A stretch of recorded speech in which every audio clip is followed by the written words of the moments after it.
To je napad prvo hrvatskih izdajica, a ne Hrvata pravi. I ja i ne mogu ni sad takve ljude, naši, to nisu naši, to su đavli i nek idu dođavu.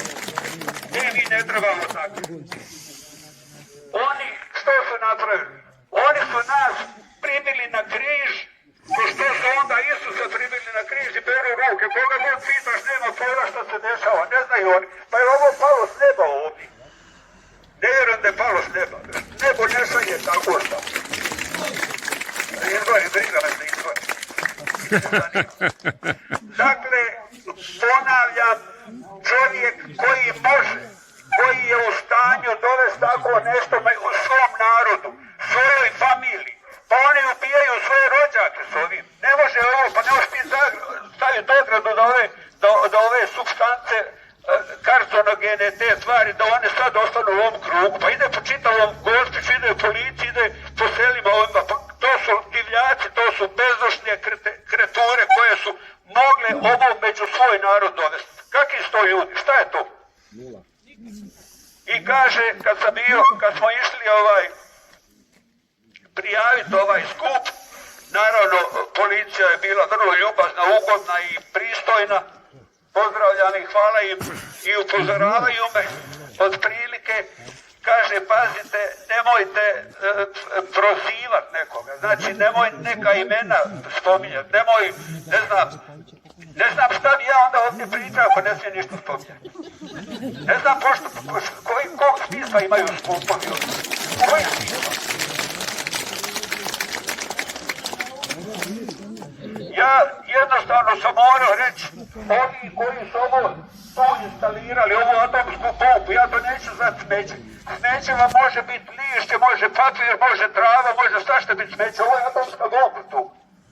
Da znate, i kad se to jednom počne rastvarati, to je čudo što mi imamo u svom dvorištu. Dakle, nema tu pardona i ja ću poslušati što su mi policija dobronamjerno rekla da ne prozivam nikoga, nije ni fair, kad čovjek nije tu, nemoj ga prozivati, znamo, to je staro pravilo, ali bojim se da će se morat ponešto očešati od nekoga pa šta ispane, što mi Bog da.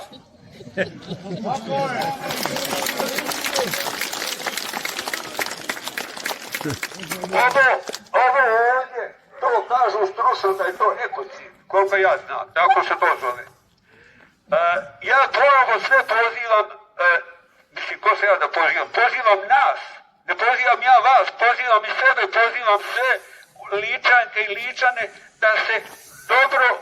da se dobro naoružamo sa živcima i strpljenjem i upornošću ako ćemo se ovoga riješiti. Ovo ekocid, pričao sam nedavno sa jednim čovjekom koji se bavi tim ekosistemima, pa nešto više zna nego ja, pa smo otvorili temu ekocida. Kaže čovjek da u stvari po svom djelovanju i svojstvima ekocid je često puta gori od genocida. U genocid dođu divljaci, popiju, siluju, zapale i odu i sve se obnovi za 30-40 godina. Ovdje se ne može obnoviti za 1000 godina. Kada ovo napravi razvoj, nema obnavljanja, gotovi smo. Dakle, to je ono što su nama naši dični upravljači ovom državom, to je ta tvornica koju su napravili naši ovi vladari, evo to su na tvornici. Dakle, imate po čitavoj Hrvatskoj, da znate samo. Takvu tvornicu imate, ovo govorim sa dozom cinizma, tvornicu tako imate u Biljenima Donjim, imate u Benkovcu, imate u Bedojkovčini, imate u Čakovcu, imate u Varaždinu, znači premrežili su dobar dio Hrvatske ovakve tvornice kova tu. Dakle, to su atomske bombe, poštovane Ličanke i Ličani.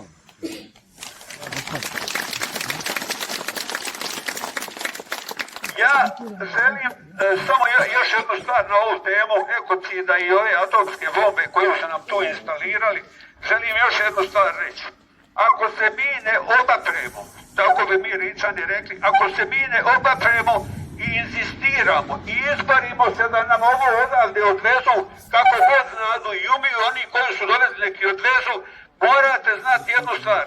Buduće generacije ovih Ličana i Hrvatska će biti zahvaćena, će se rađat bolesni, živjet bolesni i umirat će bolesni ovdje u ovome kraju, sa ovom atomskom bombom, to budite uvjereni.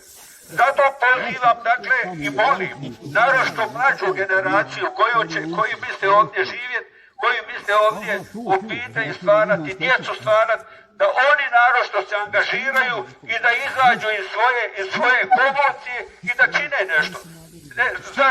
Zašto bi mi stari, da kažem tako, zašto da mi stari sad pružamo? Dajte mi ove od 30 do 40 godina pred kojima je još budućnost.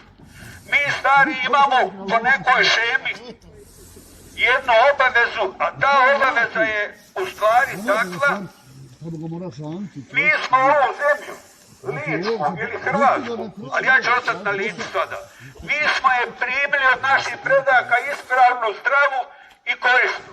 Naši predci su stotinama godina živjeli na toj zemlji i mi smo je dužni idućoj generaciji tako predati. Ako imamo čast i poštenja. I ja mislim da smo svi svjesni toga i mislim da će moja generacija i ovaj za mene što dolazi učiniti sve da tu zemlju stvarno očistimo, a mi to moramo samo pritiscima ovakvih skupova i takve stvari. Drugi mi mehanizam nemamo. Mi nemamo ni policiju, ni vlast, ni institucije, mi to sve nemamo. Dakle, možemo samo na ovaj način. Treba blokirati cestu. Pa ne znam šta, ja nisam pobornik rješavanja političkih problema na ulici, ali ja ne znam ako se nastavi ovako odvijati situacija u Hrvatskoj ili bar segmenti neki, atomska bomba, to ja zaista nešto da smeće, to je atomska bomba, ja ne znam šta nam još, koji još imamo mehanizam.